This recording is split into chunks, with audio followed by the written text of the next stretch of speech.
artistas, impulsores culturales, empresarios y artesanos de Mérida, Maxcanú y Tizimín participaron en el taller de Economía Creativa avalado por la UNESCO por medio de la Secretaría de la Cultura y las Artes. Su directora de Promoción y Difusión Cultural, Ana Ceballos Novelo, resaltó la importancia del proyecto que incluye la realización del mapeo, cuyo objetivo es identificar cómo trabajan las empresas y visualizar el impacto que tienen en el desarrollo de sus comunidades. La iniciativa busca determinar qué disciplinas hay en los 20 municipios donde se desarrollará y el estado de los emprendimientos para generar acciones que contribuyan a que el sector sea un motor de cambio. Los talleres incluyen la participación de ponentes como Rodrigo Olivares Contreras, de la Universidad Tecnológica Metropolitana, quien centra sus intervenciones en sensibilizar a los asistentes de la conceptualización de la economía creativa, la influencia e impacto que tiene el trabajo de los creadores en la sociedad, el papel de la innovación para resolver problemas a los que se enfrentan y el estatus del sector de la economía nacional.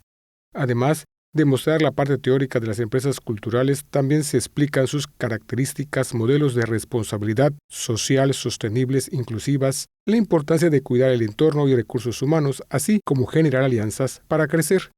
Ricardo Rivadereira, participante del taller, consideró que es importante ese tipo de capacitación para que las personas se profesionalicen.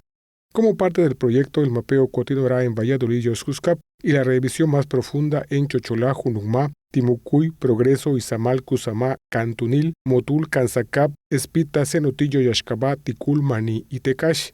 La iniciativa Promoción de la Economía Creativa del Estado se realizará en 17 meses con la inversión de 1.557.612 pesos, provenientes del Fondo Internacional para la Diversidad Cultural de la Convención de 2005 de la UNESCO de la protección y promoción de la diversidad de las expresiones culturales.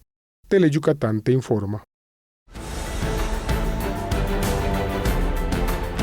Teleyucatán te informa, lunes a viernes, 8 de la noche. Síguenos.